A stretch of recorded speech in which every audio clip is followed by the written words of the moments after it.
क्या आप जानते हैं कि एक व्यक्ति जिसने खुद को असंभव परिस्थितियों में पाया और फिर भी अपनी मातृभूमि की रक्षा में पूरी ताकत झोंक दी।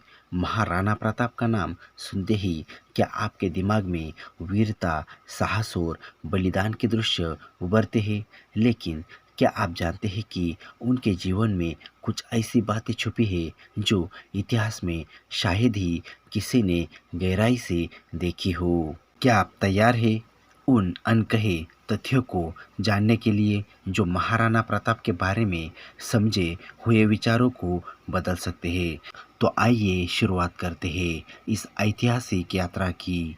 अकबर, जिसका साम्राज्य भारत के अधिकांश हिस्से में फैल चुका था, उसने राणा प्रताप को अपनी अधीनता स्वीकार करने का प्रस्ताव भेजा, लेकिन महाराणा प्रताप ने इसे ठुकरा दिया। क्यों? क्या यह शाही अहंकार था या उनके दिल में एक ऐसी आग थी जो किसी भी शर्त के सामने न झुके?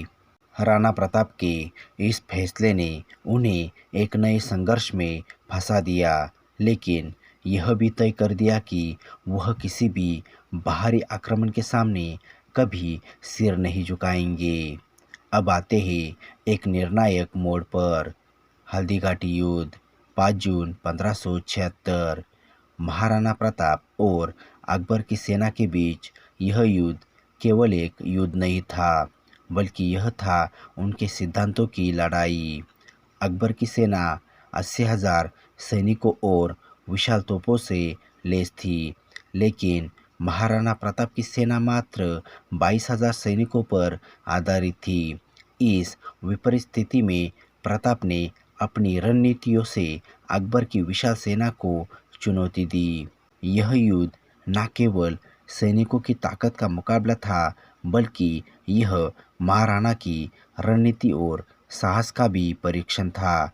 उनकी सबसे बड़ी रणनीति थी गुरिल्ला युद्ध। यह छोटी, तेज और असंयमित हमलों का तरीका था। महाराणा प्रताप ने इस युद्ध में केवल एक चीज का सहारा लिया, और वह था उनकी असाधारण सूझबूझ और युद्ध कौशल। उनकी सेना का अधिकांश हिस्सा सशस्त्र थे, लेकिन वे इस बड़े युद्ध के मैदान में अकबर की सेना को डराने में कामयाब रहे। एक और अद्भुत बात यह थी कि महाराणा प्रताप ने कभी भी सीधे और बड़े मुकाबले से बचने की कोशिश नहीं की। उनकी सेना के पास जो भी संसाधन थे, वह केवल छोटे लेकिन प्रभावी हमलों में प्रयोग किए जाते थे। वे अकबर की सेना के खिलाफ लड़ाई में तब तक जूझते रहे जब तक कि वे अपनी पूरी ताकत से बच नहीं गए। क्या आपको लगता है कि युद्ध में उन्होंने यह सब अकेले किया था? महाराणा प्रताप के पास एक अद्वितीय साथी था, उनका घोड़ा चेतक।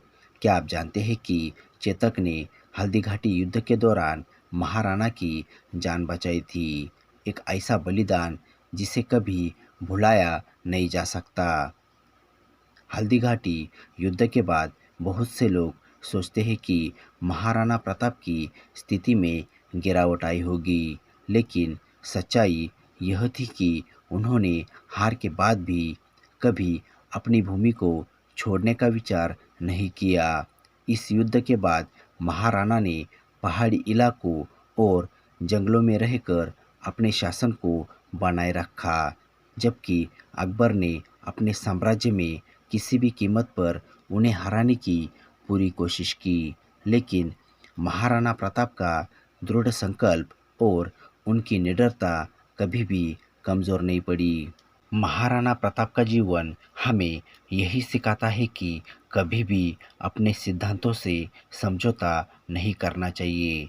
अकबर के खिलाफ उनके संघर्ष में हम यह देखते हैं कि महानता सिर्फ शारीरिक बल में नहीं, बल्कि मानसिक दृढ़ता में भी होती है। उन्होंने साबित किया कि यह दुनिया उन लोगों के लिए है जो मुश्किलों के बावजूद अपने रास्ते पर डटे रहते हैं। महाराणा प्रताप के जीवन ने हमें यही सिखाया कि हर लड़ाई, चाहे वो बाहरी हो या फिर अंदरूनी, हमें कभी भी हार नहीं माननी चाहिए। वह हमेशा हमारे दिलों में जीवित रहेंगे, एक प्रेरणा के रूप में। अगर आप भी उनकी इस अद्भुत यात्रा से प्रेरित हुए हैं तो कृपया इस वीडियो को लाइक और शेयर करें। और अगर आप और भी ऐतिहासिक कहानियाँ सुनना चाहते हैं तो हमारे चैनल हाई फैक्ट फन को सब्सक्राइब करना ना भूलें। और हमारे साथ आखिर तक रहने के लिए आपका धन्यवाद। अगली बार हम आपको और भी ऐतिहासिक योद्धाओं की गाथाओं के साथ वापस लाएंगे जो आपको हर दिन प्रेरित करेंगे।